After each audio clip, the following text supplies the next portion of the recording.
बिहार में ये साल चुनावी साल है। इसी साल बिहार में विधानसभा का चुनाव भी होना है। चुनाव में फिलहाल तो कुछ महीने का वक्त बाकी है, लेकिन दरभंगा में चुनावी चर्चे दिखाई देने लगे हैं। दरभंगा जिले की बहादुरपुर विधानसभा सीट पर किसकी होगी जीत, किसकी होगी हार, इस पर फिलहाल कुछ कहा नहीं जा सकता, लेकिन किसका पलड़ा भारी है और कौन मारेगा बाजी, इसको लेकर के चर्चा की शुरुआत हो गई है।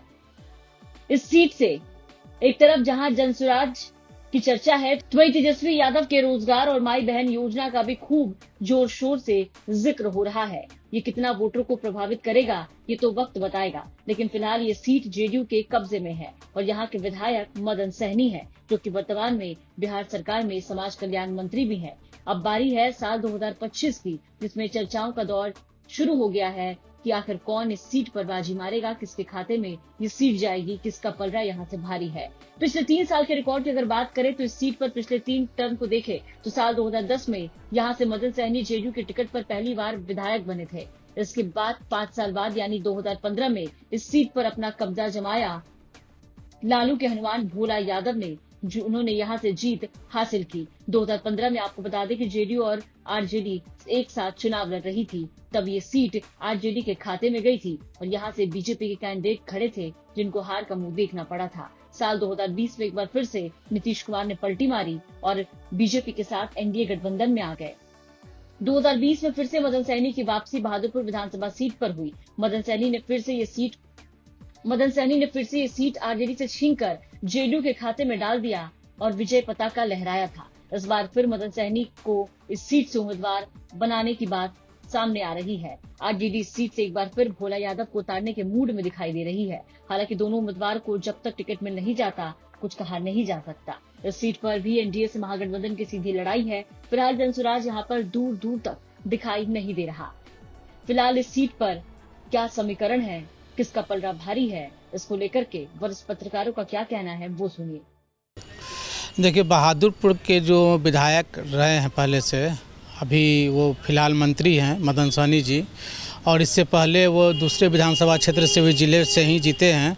तो उनका माने कार्य करने का तरीका, चाहे व्यवस्था उनका, चाहे और लोगों के प्रति उनका जागरूकता है, लोगों का उनके प्रति रुझान भी देखा जा रहा है।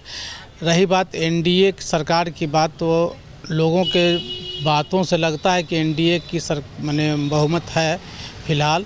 अब आगे किस करवट लेगी ये तो तुरंत कहा नहीं जा सकता है। वो तो चुनाव के पहले भी एक करवट होता है, एक दूसरे के प्रति लोग इधर उधर भटकते हैं, लेकिन फिलहाल जो काम देखा जा रहा है मदन सहनी जी का, वो उनका ठीक ठाक चल रहा है। बिहार की बात बोले तो क्या लगता है, एनडीए और महागठबंधन में किसके तरफ लोगों का मन मिला? नहीं, फिलहाल तो ऐसा अभी कहीं महागठबंधन का नहीं दिखाई दे रहा है, क्योंकि महागठबंधन में तरह तरह की अटकलें लगाई जा रही है। कभी वो एक दूसरे पर कटाक्ष करते हैं, कभी वो करते हैं कटाक्ष, तो अभी वहाँ उथल पुथल है। लेकिन एनडीए में ऐसा कहीं दिखाई नहीं दे रहा है, वो एकजुट नहीं है।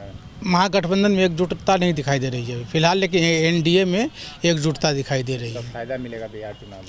बिहार चुनाव में फायदा मिलना चाहिए, उसको फायदा मिलेगा। प्रशांत किशोर आए हैं, वो बोलते हैं कि जो है प्रशांत किशोर के आने से बहुत ज़्यादा फायदा फिलहाल नहीं दिखाई दे रहा है। स्थिति ये है कि अभी वर्तमान में जदयू से मदन सहनी जी विधायक के साथ साथ माननीय मंत्री भी हैं, कैबिनेट मंत्री हैं, और उनके सामने जो प्रत्याशी हैं इस बार, वो भी आगे आ गए हैं, जो गठबंधन से है, महागठबंधन से, और वो भी कैंपेन कर रहे हैं लगातार। मैं उनको देख रहा हूं जिस तरह से।